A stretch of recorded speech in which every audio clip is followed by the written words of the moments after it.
Hope that all of you are doing well.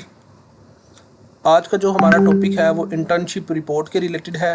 Internship report में हम management 619 की internship report, accounting and finance internship report, banking की internship report, commerce की degree की internship report, economics masters in communication, mass communication की internship report और MGT business administration और supply chain की इंटर्नशिप रिपोर्ट, मार्केटिंग की internship report और public administration की इंटर्नशिप रिपोर्ट के बारे में डिस्कस करेंगे।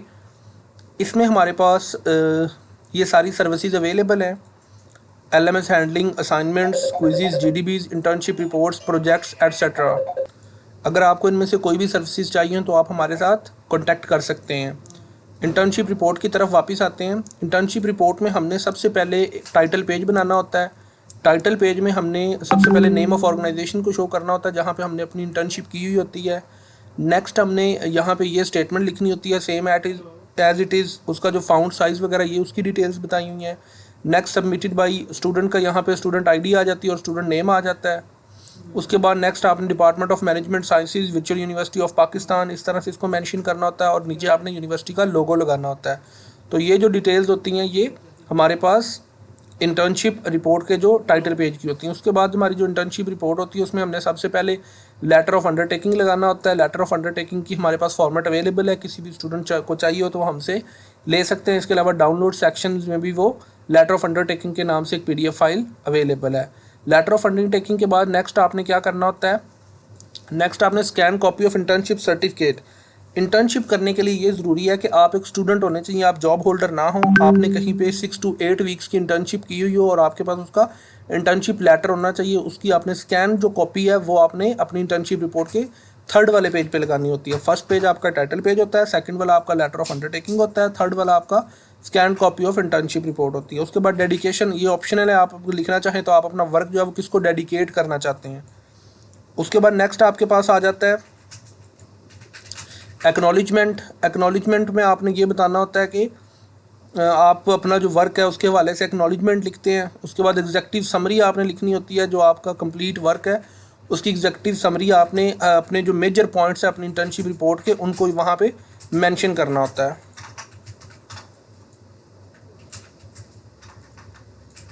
उसके बाद टेबल ऑफ कंटेंट आपने बनाना होता है। टेबल ऑफ कंटेंट के अंदर आप अपनी तमाम मेन जो हेडिंग्स हैं उनको डिस्कस करते हैं, उनके पेज नंबर और एक्सेट्रा डिटेल्स बताते हैं। नेक्स्ट आपने ब्रीफ इंट्रोडक्शन लिखना होता है। ऑर्गेनाइजेशन बिजनेस सेक्टर कौन सा है उसका, ये डिफरेंट रिपोर्ट्स का डिफरेंट होता है। हर रिपोर्ट का हमारे पास अवेलेबल है पैटर्न, वो आप हमसे ले सकते हैं।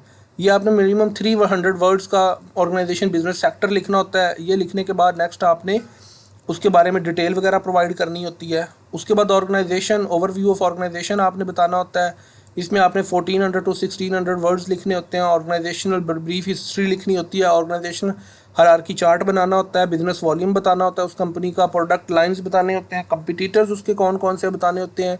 उसके ऑल डिपार्टमेंट्स का इंट्रोडक्शन बताना होता है और कमेंट्स करना होता है उसके ऑर्गेनाइजेशन स्ट्रक्चर के ऊपर। ये सारी डिटेल आपकी यहाँ तक ओवरव्यू ऑफ ऑर्गेनाइजेशन में आ जाती है। ये जो सारा डाटा आप कहीं से भी नेट और उनके अदर थिंग से आप ले सकते हैं। नेक्स्ट आपके पास आ जाता है plan of your internship program. आपकी जो इंटर्नशिप प्रोग्राम है उसका आपने प्लान बताना होता है। ब्रीफ इंट्रोडक्शन ऑफ ब्रांच, उस ब्रांच का, उस ऑफिस का बताना होता है जहाँ पे आपने इंटर्नशिप की हुई होती है। नेक्स्ट आपने starting and ending date of internship वहाँ पे मेंशन करनी होती है। नेम ऑफ डिपार्टमेंट्स मेंशन करने होते हैं, जस्ट नेम्स जहाँ पे आपने वर्किंग की होती है अपनी इंटर्नशिप के दौरान। नेक्स्ट आपका ट्रेनिंग प्रोग्राम आ जाता है। ये 1400 to 1500 वर्ड्स का होना चाहिए, मैक्सिमम 4 पेजेस का।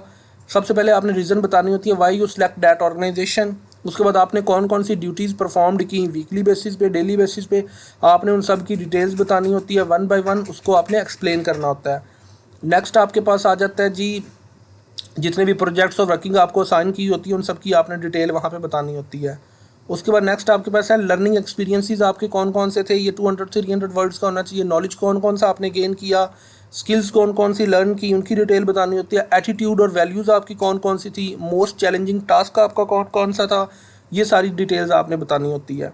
उसके बाद ऑर्गेनाइजेशन एनालिसिस आपने करना होता है। उसमें फाइनेंस डिपार्टमेंट का आपने ऑर्गेनाइजेशन एनालिसिस बताना होता है। मैनेजमेंट डिपार्टमेंट का एनालिसिस बताना होता है।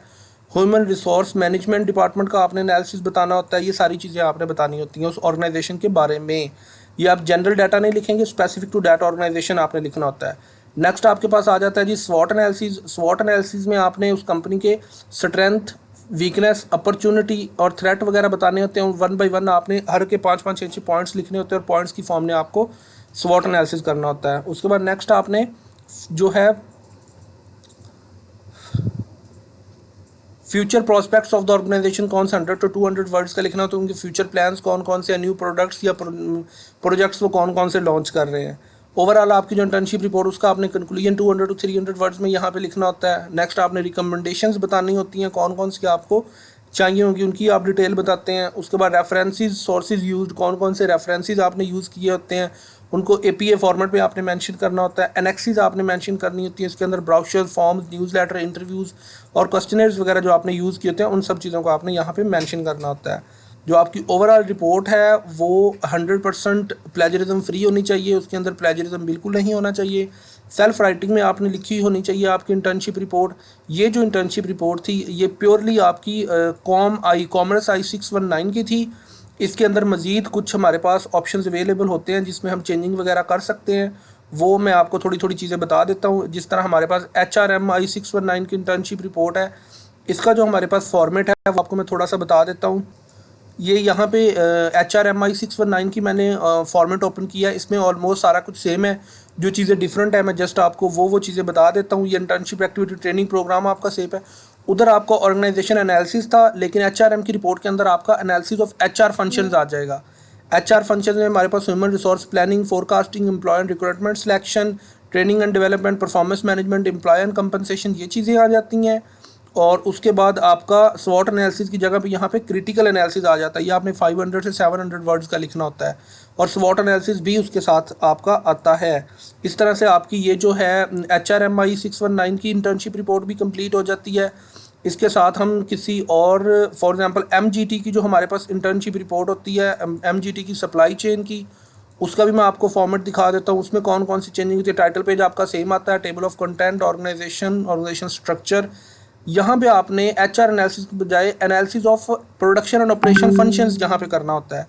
प्रोडक्शन एंड ऑपरेशन प्लानिंग यहाँ पे आ जाता है, प्रोडक्शन फैसिलिटी लेआउट आ जाता है आपके पास, और management of quality, aggregate planning, supply chain management, warehousing, ये सारी चीज़ें आपने करनी होती है। उसके बाद क्रिटिकल एनालिसिस आ जाता है। स्वॉट एनालिसिस को करने की ज़रूरत नहीं है मैनेजमेंट की रिपोर्ट के अंदर, डायरेक्ट आप कंक्लूजन और रिकमेंडेशंस पे आ जाते हैं, रेफरेंसेस यूज्ड, और आपकी यहाँ पे ये डिटेल्स भी कंप्लीट हो जाती हैं।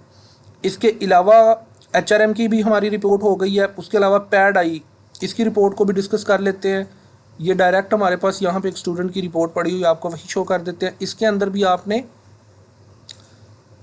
आपके पास जो मेन चीज़ें हैं वो वहीं आती हैं। Executive summary, table of content, organisation structure आपने करना होता है, हायरार्की चार्ट आपने शो करना होता है, कमेंट्स करने होते हैं उसके ऊपर। उसके बाद नेक्स्ट ट्रेनिंग प्रोग्राम आ जाता है, डिटेल डिस्क्रिप्शन आ जाती है।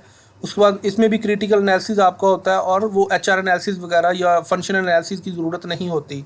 तो ये भी आपके पास एक रिपोर्ट है। इस तरह से फॉर्मेट इसका आपने बनाना होता है टेबल ऑफ कंटेंट की फॉर्म में। ये आपकी कंप्लीट रिपोर्ट यहाँ पे इस तरह से आपने कंप्लीट करनी होती है। एट एंड आपने रेफरेंसेस इस तरह से APA स्टाइल में और ये कुछ पिक्चर्स वगैरह साथ लगानी होती है, तो आपकी जो रिपोर्ट है वो कंप्लीट हो जाती है। उम्मीद है कि आप सब लोगों को समझ आ गई होगी। मज़ीद हमने अपने कुछ प्रीवियस स्टूडेंट्स के रिज़ल्ट्स वगैरह शो किए हैं। नेक्स्ट आप वीडियो के अंदर वो भी उनके रिज़ल्ट्स वगैरह भी शो कर सकते हैं। अल्हम्दुलिल्लाह ऑल स्टूडेंट्स हमारे जो थे वो पास हो गए थे। Thank you so much for your time.